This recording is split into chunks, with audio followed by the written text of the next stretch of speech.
கிறிஸ்துவுக்குள் பிரியமானவர்களே, இந்த நாளுக்கான மாலை நேரம் அண்ணா அப்போஸ்தலனாகிய பவுல் ரோமருக்கு எழுதின நிருபம் 5ஆம் அதிகாரம் 20வது வசனம். ரோமர் 5:20, ரோமன்ஸ் 5:20.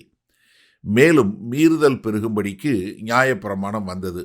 அப்படி இருந்தும் பாவம் பெருகின இடத்தில் கிருபை அதிகமாய் பெருகிற்று.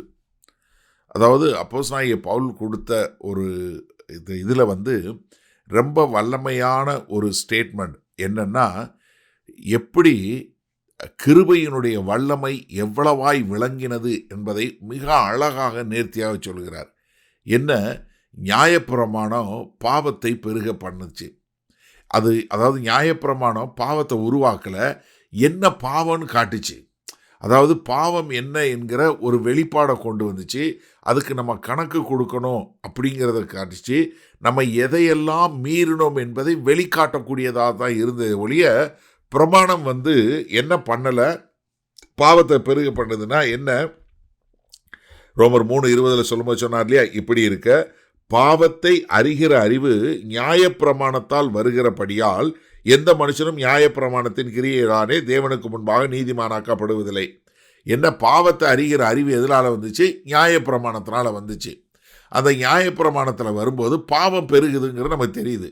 என்ன, நம்ம ரொம்ப அழகாக ஒவ்வொன்றா பிரமாணங்களை கற்றுக்கொள்ள நம்ம எந்த அளவிற்கு அந்த பிரமாணங்களை நம்ம மீறுகிறோம் என்பதை காட்டும்போது மனிதனுக்கு என்ன காட்டுது? ஐயோ, என்னால் மறக்கவே முடியாது, ஏன்னா அந்த பாவம் என்னை கூடிக்கிட்டே போகுது என்று சொல்லக்கூடியதான். கலாத்தியர் 3வது அதிகாரம் 29வது கலாத்தியர் 3:19 பார்த்தீங்கன்னா, அப்படியானால் நியாயப்பிரமாணத்தின் நோக்கம் என்ன? வாக்குத்தத்தத்தை பெற்ற சந்ததி வருமளவும் அது அக்கிரமங்களின் நிமித்தமாக கூட்டப்பட்டு தேவதூதரை கொண்டு மத்தியஸ்தின் கையிலே கட்டளையிடப்பட்டது. அதனால தான் பவுல் ரோமர் 7வது அதிகாரம் 7லிருந்து 13 வரை உள்ள வசனங்களில் சொல்லும்போது எப்படி பாவம் அவரை காட்டுது. நான் செய்யணும்னு நினைக்கிறேன், அதை செய்ய மாட்டேங்கிறேன், செய்யக்கூடாதுன்னு நினைக்கிறேன், ஆனால் அது செய்கிறேன் என்று சொல்லக்கூடிய ஒரு காரியத்தை ரொம்ப அழகாக காட்டுறார். சொல்லிட்டுங்க சொல்லாரு, கர்த்தருடைய கிருபை வரம் என்ன? பாவத்தை சந்திப்பது மாத்திரமல்ல, அதை மேற்கொள்ளக்கூடியது. அது மாத்திரமல்ல, கிருபை என்ன பண்ணுது? அதை என்னை மேற்கொண்டு நான் தேவனுக்கென்று வாழக்கூடியவனாய் மாற்றுகிறது. அதனால தான் யோவான் தன்னுடைய சுவிசேஷத்தை எழுதும்போது யோவான் 1வது அதிகாரம் 16வது வசனத்தில், அவருடைய பரிபூரணத்தினால் நாம் எல்லோரும் கிருபையின் மேல் கிருபை பெற்றோம். எப்படியெனில் நியாயப்பிரமாணம் மோசேயின் மூலமாய் கொடுக்கப்பட்டது, கிருபையும் சத்தியமும் இயேசு கிறிஸ்து மூலமாய் உண்டாயின. அப்போ நம்ம பாவத்தில் மரித்தவர்களாய் இருந்த நம்மளை கிருபையின் மூலமாய் மீட்டெடுத்தார். எபேசியர் 2வது அதிகாரம் 4:5 அதுதானே சொல்லுது. நம்ம பாவத்தில் மரித்தவர்களாய் இருந்தோம், தேவனுடைய கீழ்ப்படியாமையின் பிள்ளைகளாக இருந்தோம். ஆனால் நம்மளை மீட்டெடுத்தது எது? தேவனுடைய கிருபை. அப்போ கிருபையின் மூலமாய் நாம் மீட்கப்பட்டோம். சரி, இந்த நாளில் இந்த வசனத்தை நம்ம எப்படி எடுத்துக்கொள்வது? அதாவது கிருபை என்பது பாவத்துக்கு ரெஸ்பாண்ட் பண்ணுறது மாத்திரம் இல்லை, அதை மேற்கொள்ளக்கூடியது. எப்படி? நம்மளுடைய ஆவிக்குரிய முறையில் நம்மளை மாற்றக்கூடியது. இப்போ நீங்கள் யோசிச்சு பாருங்கள். இப்போ ஒரு கப்பு வச்சுக்கோங்க. ஒரு கப்பில் உள்ள பாவத்தை ஊற்றி பாவத்தை நிறச்சி வச்சுறீங்க.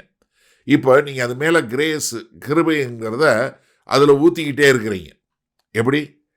எப்போவுமே இப்போ நீங்கள் ஒரு நிமிஷம் நீங்கள் நல்லா யோசிச்சு பாருங்களேன். ஒரு கப்பில் ஒரு காஃபியை வச்சுட்டு அந்த காஃபி மேலே தண்ணியை ஊற்றிக்கிட்டே இருந்தீங்கன்னா என்னாகும்? கொஞ்சம் நேரத்துக்கு அப்புறம் அந்த காஃபியே இல்லாமல் போயிடும். அதே மாதிரி உள்ளுக்குள்ளே ஒரு கப்பில் பாவத்தை ஃபில் பண்ணி வச்சுருங்க. இது பாவம் இருக்குது. இந்த பாவத்தின் மேலே தேவனுடைய கிருபையை ஊற்றிக்கிட்டே இருக்கணும். இந்த கிருபை என்ன? போய்கிட்டே இருக்கு. கிருபையின் மேல் கிருபை. இது அதனால தான் அவங்க சொல்லும்போது என்ன சொல்றாரு? அபண்டன்ஸ், பரிபூரணம், ஊற்றிக்கொண்டே இருக்கக்கூடியது, எப்போதும் ஊற்றக்கூடிய அந்த கிருபை ஊற்ற அந்த கிருபை வர என்ன ஆகுது? அந்த கிருபை அப்படியே அதை மாற்றி பாவத்தை மேற்கொண்டு பாவத்தை இல்லாமல் மாற்றுகிறது. ஒரு மனுஷனை என்ன குற்ற உணர்வு, வெக்கம், இப்படிப்பட்ட காரியங்கள்லேருந்து அவனை மாற்றி என்ன பண்ணுது? அவனை கிருபைக்குள்ளே கொண்டு போகும்போது அவன் பாவத்தை விட்டு மேற்கொண்டவனாய் அவன் கிருபையில் கிருபை என்கிற வெள்ளத்தின் கீழே போகும்போது அவனை அப்படியே ஒரு ஆவிக்குரிய முறையில் தேவனுடைய பிள்ளையா அவனை மாற்றக்கூடிய ஒரு காரியம்.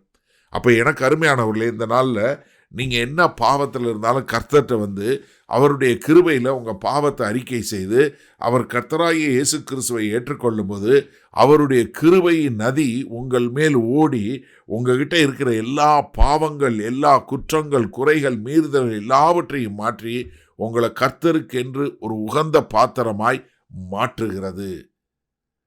மகா கிருபையும் இரக்கம் நிறைந்த எங்கள் அன்பின் தகப்பனே, பாவம் பெருகின போது கிருபை அதை மேலும் பெருகி அதை எல்லாவற்றையும் மாற்றி எங்களை ஒரு பரிசுத்தவானாய், ஒரு குற்றமற்றவனாய், ஒரு நீதிமானாய் மாற்றியதற்காய் கோடான கோடி நன்றி செலுத்துகிறோம்.